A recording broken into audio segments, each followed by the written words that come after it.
ఖార్గే గారు, రాహుల్ గాంధీ గారు, కేసీ వేణుగోపాల్ గారు, అదేవిధంగా గౌరవ ముఖ్యమంత్రి రేవంత్ రెడ్డి గారు, ఉప ముఖ్యమంత్రి బట్టి విక్రమార్క గారు, ఏఐసీసీ ఇన్ఛార్జ్ దీపాదాస్ మున్షి గారు, మరి హైదరాబాద్ కాంగ్రెస్ పార్టీ వివిధ నియోజకవర్గాల్లో పోటీ చేసిన అభ్యర్థులు, జిల్లా కాంగ్రెస్ అధ్యక్షులు అందరి సమక్షం లోపల, నాయకత్వం లోపల ఈరోజు కాంగ్రెస్ పార్టీలో చేరినటువంటి Hyderabad GHMC deputy mayor Srilatha Shobhan Reddy గారికి, మిగతా వారితో పాటు వచ్చేసినటువంటి మిత్రులందరికీ కూడా కాంగ్రెస్ పార్టీకి స్వాగతం తెలియజేస్తూ, ఇంతకుముందు ఉద్యమకారుడు శోభన్ రెడ్డి గారు చెప్పినట్టుగా తెలంగాణ ఉద్యమం ప్రారంభం నుంచి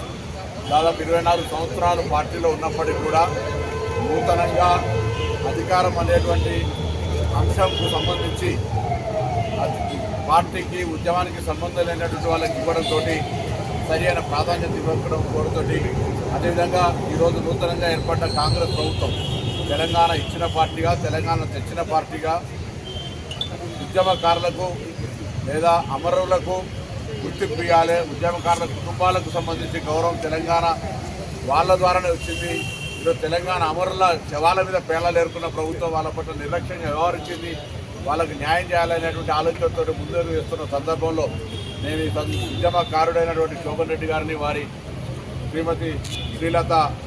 డిప్యూటీ మేయర్ గారికి స్వాగతం తెలియజేస్తూ, మరి అదేవిధంగా ఇంకా కాంగ్రెస్ పార్టీ అందరికీ సంబంధించి న్యాయం చేయాలనే ఆలోచన కలిగిన పార్టీ, ముఖ్యంగా తెలంగాణ కోసం పోరాడినటువంటి ఉద్యమకారులకు సముచిత స్థానం ఇవ్వాలనేటువంటి ఆలోచనతో ముందుకు పోతున్నాం. ఎందుకంటే ఇది కొట్లాడి సాధించుకున్న తెలంగాణ, ఈ తెలంగాణ ఆకాంక్షలకు అనుగుణంగా ముందుకు పోయేటువంటి ఆలోచనతో జరగాలి. కాబట్టి ఈరోజు మరి 24 సంవత్సరాలు పార్టీ తెలంగాణ వ్యవస్థాపకంగా పెట్టినప్పటి నుంచి టీఆర్ఎస్ పార్టీలో పనిచేసి మరి అక్కడ జరుగుతున్నటువంటి అవమానం, అన్యాయానికి సంబంధించి భరించలేని పరిస్థితుల్లో ఈరోజు వచ్చేటటువంటి తనకు స్వాగతం తెలియజేస్తూ, అదేవిధంగా మిగతా